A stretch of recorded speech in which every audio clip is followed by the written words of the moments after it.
তো hey guys, তোমরা কেমন আছো? আশা করছি তোমরাও ভালো আছো, আমিও ভালো আছি। গাইজ আজ গিয়েছিলাম হরিতলায়, আর দেখতে পাচ্ছ চৈত্র সেলের ভিড়টা।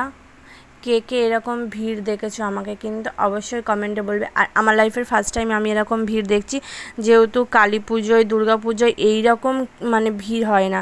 সবাই কেনাকাটা করতে আসে, কিন্তু এই চৈত্র সেলের মতন এত ভিড় হয় না।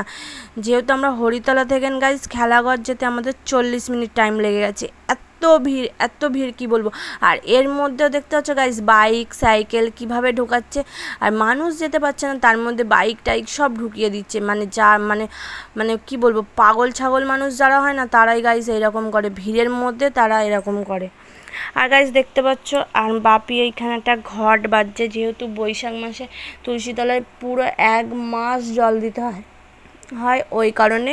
তো গাইজ দেখতে পাচ্ছ, এই ঘরটা এখন আমাদের ওই পিয়ারা গাছের উপরে বাঁধবে, আর এখান থেকে জল ঢাললে পুরো তুলসীতলায় পড়বে।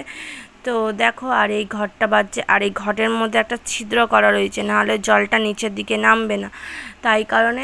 আর এবার এটা বাঁধা কমপ্লিট হয়ে যাওয়ার পরে পিয়ারা গাছে একটা কঞ্চি বাঁধবে। তো দেখো, কঞ্চি না, একটা লাঠি টাইপের একটা জিনিস, ওইটা বাঁধবে। তো চলো তোমাদের দেখাচ্ছি কিভাবে বাঁধছে ওইটা। ঘরটাই ঠিক করে এখনও বাঁধতে পারছি না, এত টাইট করছে, যদি ভেঙে যায় পট করে না যাবে। তো গাইজ দেখো, আর এটা বাঁধা কমপ্লিট হয়ে গেলে এবার তোমার পিয়ারা গাছে ওই যে ওই কঞ্চিটা বেঁধে দেবে। তো চলো দেখাই তোমাদের। তো দেখতে পাচ্ছ এটা বাঁধা কমপ্লিট হয়ে গেছে, আর এবার এটা ঝুলিয়ে দেবে। আর এর মধ্যে যখন জল ঢালবে গাইজ, একদম পুরো তুলসীতলায় গোড়ায় পড়বে জলটা। তো চলো তোমাদের দেখাই। আর দেখতে পাচ্ছ এটা আমাদের তুলসীতলাটা কেমন লাগছে, আর আমি এখানে আলপনাটাও দিয়েছিলাম, সেই তোমাদের সাথে শেয়ার করেছিলাম। তো তোমাদের আমাদের তুলসীতলাটা কেমন লাগে অবশ্যই কিন্তু কমেন্টে বলবে। আর কার কার বাড়িতে এই রকম ধরনের জিনিস মানে মানে করেছে বৈশাখ মাসে, তো আমাকে কিন্তু জানাবে। আমাদের বাড়িতে প্রথমবার আমি দেখছি এরকম, আমার বাপের বাড়িতে দেখিনি এরকম করে। তো করে নিশ্চয়ই, আমি জানি না কিন্তু। তো দেখো, আর এখানটাতে বাঁধা হয়ে গেছে, আর এদিকে মা তুলসী গাছটা করে দিল।